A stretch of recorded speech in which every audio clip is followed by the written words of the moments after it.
tal amigos? Un placer.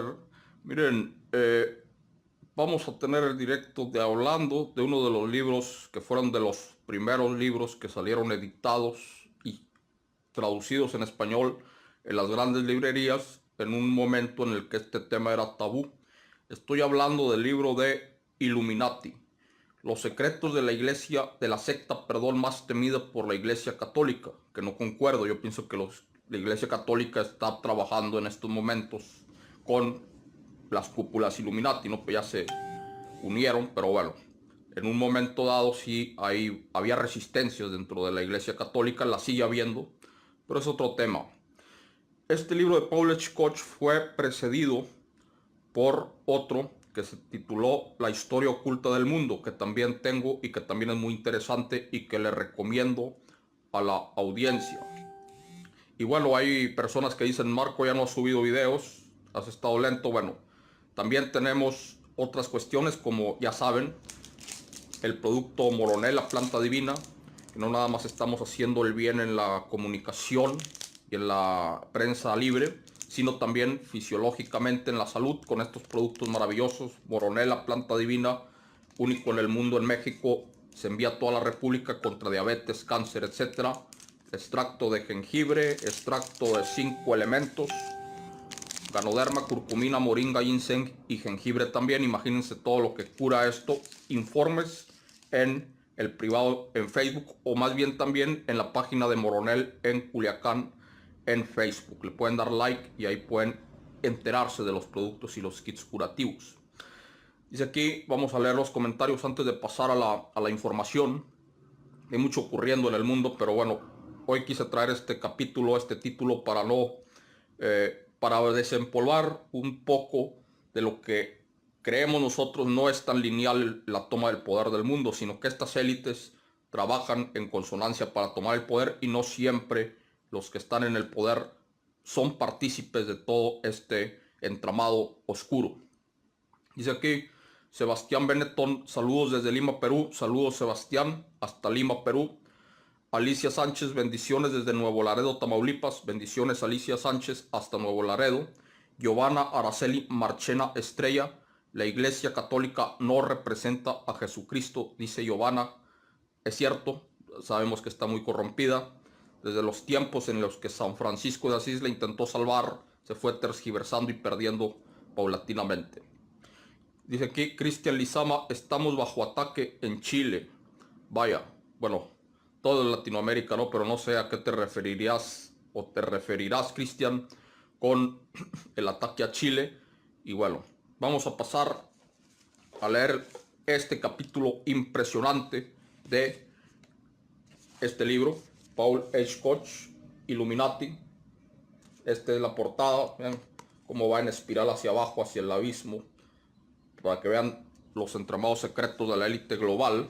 Ya tiene sus años el libro, es impresionante este autor. Y repito, es uno de los primeros que se pudieron conseguir en las librerías traducidos ya. Y eso sorprende, ¿no? Porque la mayoría de los libros, por ejemplo el de Fritz Springmeier, Linajes de los Illuminati, lo tuve que traducir, pues nadie se atrevió a traducirlo y mucho menos publicarlo. De hecho yo hablé con el autor del libro y le dije, oye, pudiera yo está traducido, pudiéramos echarlo a andar en español. Iba saliendo de la cárcel el señor Fritz, no quiso, estaba muy alto el fuego en esa cuestión, ¿no? Dice, el golpe de estado que nunca existió. El asalto violento del poder, los golpes de estado a la vieja usanza no son exclusivos de los viejos y desorientados países europeos o los corruptos regímenes del tercer mundo, como suele creer la mayoría de los estadounidenses. También su propio país ha sufrido alguno que otro, aunque pocos se hayan enterado. En 1926, durante un discurso pronunciado ante la Sociedad Química Americana, uno de los entonces prohombres de la alta sociedad estadounidense, el industrial Irene Dupont, disertó sobre uno de sus temas favoritos, la necesidad de mejorar la raza humana, o mejor, de crear una nueva raza de superhombres que pudiera afrontar con garantías el incierto futuro de la especie humana. En su opinión, la sana juventud norteamericana podría verse catapultada hacia nuevos y mejores estándares de vida si se le aplicaba una combinación adecuada de drogas y técnicas psicológicas, lo que por cierto constituyó durante la segunda mitad del siglo XX la génesis de uno de los superhéroes más famosos de la historia del cómic Marvel, el Capitán América. Aquí estamos hablando del superhombre también de Friedrich Nietzsche y todas estas cuestiones eh, de los Illuminatus y su ingeniería genética. El problema es que, según reconocía el propio DuPont, la mayoría de sus contemporáneos no parecían preparados para asumir semejante objetivo. Como tantos otros ciudadanos americanos y europeos, sobre todo de las clases acomodadas, DuPont era un decidido partidario tanto del racismo, entendiendo como tal la necesidad de evitar la mezcla de razas y preservar la diferencia entre ellas, especialmente la blanca, para evitar que desapareciera a través del mestizaje, como de la eugenesia, una rama de la ciencia hoy casi maldita desde que salieron a la luz algunos de los experimentos nazis. En teoría, la eugenesia no tiene nada de demoníaco. De hecho, se practica desde tiempos inmemoriales con las plantas y el ganado al cruzar los mejores ejemplares de una especie, favorecer las condiciones ambientales para su desarrollo y en general dando un pequeño empujón a la evolución natural. En el caso del ser humano, se trataría básicamente de buscar y poner en práctica la metodología y las técnicas precisas para ayudarlo a mejorar de forma progresiva física y mentalmente. Por ejemplo, facilitándole sistemáticamente una dosis de vitaminas extra para redoblar la capacidad del sistema inmunológico.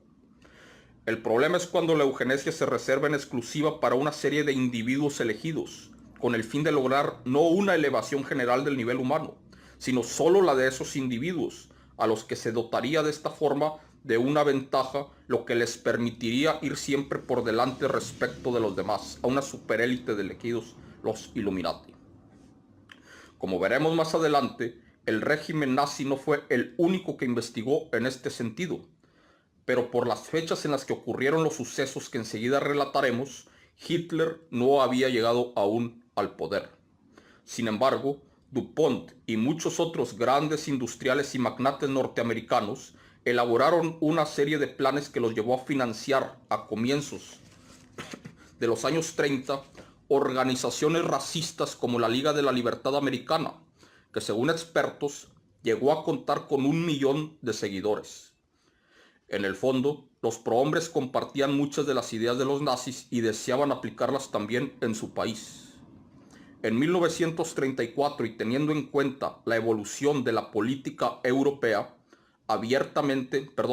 la situación parecía lo bastante madura para intentar hacerse abiertamente con el poder en los Estados Unidos.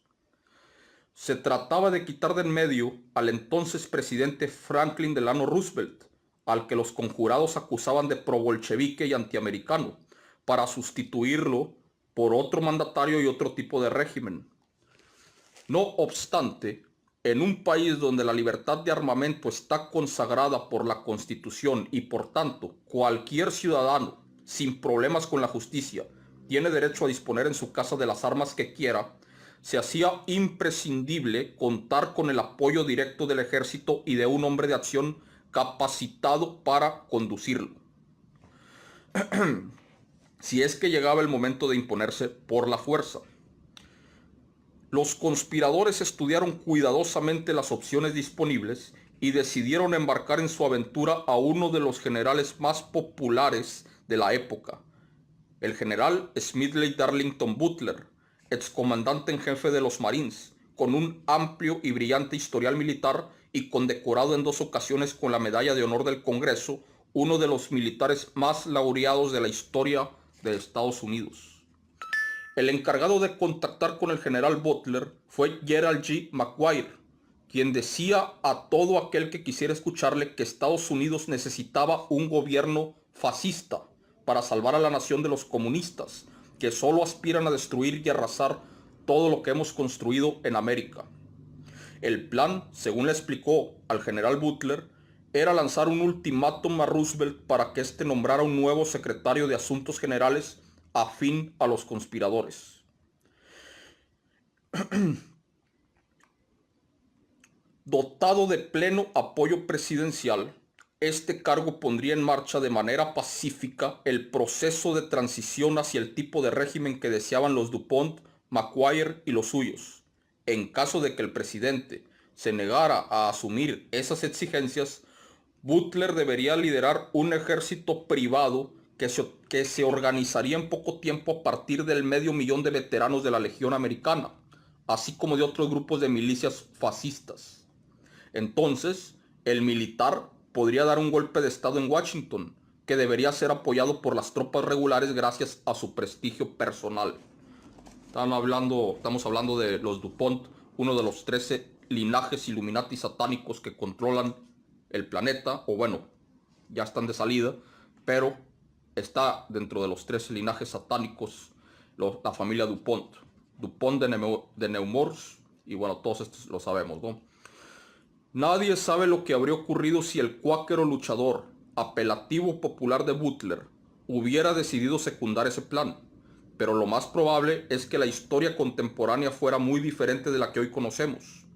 De puertas afuera, el general simuló un gran entusiasmo ante esa propuesta, pero en realidad se juró a sí mismo desbaratarla en cuanto descubriera la identidad de todos los conspiradores. Durante un tiempo, participó activamente en todos los rallies, mientras reunía lo suficiente información para desmontar toda la trama. Sin embargo, no pudo aguantar mucho el doble juego, entre otras cosas porque pensó que los acontecimientos estaban precipitando cuando conoció al banquero y financiero Robert S. Clark, uno de los principales tiburones de Wall Street en aquella época, el cual explicó que estaba dispuesto a poner $30 millones de su propia fortuna para conducir el proyecto hasta sus últimas consecuencias. Clark le confirmó que había varios magnates y empresas implicados y provistos de fondos equivalentes con los que financiar la toma del poder. Sus nombres eran Rockefeller, Morgan, Pitcairn, Mellon, Goodyear. Y seguramente los Rothschild y los Collins también, ¿no? Seguramente los Carnegie también. Seguramente, pues ya están los DuPont también. Seguramente los Astor también. Bueno, toda la élite Illuminati. Después de esa entrevista, el general Butler decidió acudir al Congreso y denunciar lo que estaba ocurriendo. Lo hizo en el seno del comité McCormack-Dickstein, el mismo que posteriormente se transformaría en el famoso Comité de Actividades Antiamericanas. El caso fue estudiado durante el mes de noviembre del mismo 1934 y su informe final es claro, ya que, según indica, todas las acusaciones del general Butler están fundadas y han sido verificadas. El intento de golpe de Estado no se hizo público de inmediato. A Butler le resultaba difícil de asimilar las explicaciones que le dieron para evitar la difusión de lo ocurrido. El planteamiento era que Estados Unidos todavía estaba saliendo de una de las peores crisis financieras de la historia, el crack de 1929 y la Gran Depresión posterior. Si en ese mismo momento el gobierno detenía y encarcelaba a los principales magnates de la industria, la economía y las finanzas, acusados de alta traición contra el Estado, eso supondría un gran escándalo internacional y sobre todo nacional, además de un golpe mortal para el sistema económico y político del país, y originaría un shock de tal calibre que podría degenerar incluso en una nueva guerra civil. Esto es, acabaría facilitando los objetivos iniciales de los conspiradores. En la Casa Blanca, le dijeron, se creía que una vez descubierta la intentona, resultaba más práctico neutralizar a los implicados, procediendo a severas advertencias bajo cuerda y asignándoles vigilancia perpetua por parte de las agencias federales. En consecuencia, la versión pública del informe final fue censurada y los medios de comunicación advertidos para que dieran la mínima cobertura posible. Los implicados en el asunto salieron bien librados y el general Butler, profundamente decepcionado y sintiéndose traicionado en su lealtad al Estado, intentó denunciar el caso a través de entrevistas radiofónicas cuyos ecos pronto se apagaron sin recibir una respuesta popular de interés. El ciudadano común no llegó a comprender muy bien lo ocurrido y todo el asunto fue rápidamente clasificado y archivado. pese a que esta conspiración está documentada históricamente e incluso figura en las actas del propio Congreso de los Estados Unidos, no aparece siquiera en los libros de texto escolares de este país ni por descontextualizado de otros. Ayudé a hacer de Haití, Cuba, un lugar decente para que los chavales del National City Bank, propiedad de los Rockefeller, pudieran tener beneficios.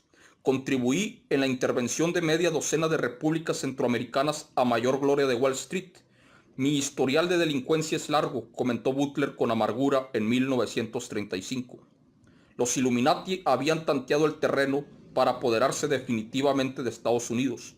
Aprendieron que tendrían que ser más cuidadosos en adelante. Fin del capítulo Illuminati de Paul Scott. Este es el libro. ¿Qué les parece? Una conspiración tremenda, total, brutal, descomunal, que fue censurada y callaron a la voz más potente del ejército en Estados Unidos, el señor Butler, el general Butler, que tenía el prestigio más grande en esos momentos en la milicia de los Marines y todas las ramas militares. Quedó pues, prácticamente en el ostracismo. Esto es un escándalo total, ¿no? Lo que el general se dio cuenta de la porquería que era el Estado y las fuerzas opositoras a Roosevelt, bueno, que también tenía sus cosas ahí, pero ellos querían realmente llevar un gobierno fascista de núcleo duro y punitivo, totalmente pues amaestrado a los poderes que no deben de ser.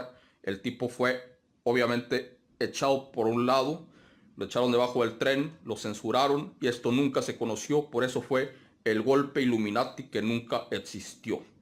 Amigos, ¿qué opinan de esto?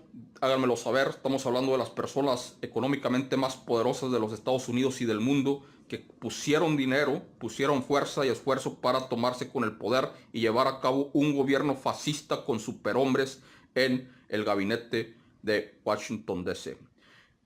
Nos veremos pronto. Estamos tratando de terminar el último capítulo bueno, no el último, otro capítulo más del libro de Flota Oscura de Len Kasten, que pues se han atravesado, repito, otras cosas como estos maravillosos productos que están a la venta en todo el país mexicano. Y bueno, informes, repito, en el privado, y agradezco a las personas que me apoyan en Patreon. Que pasen una excelente tarde.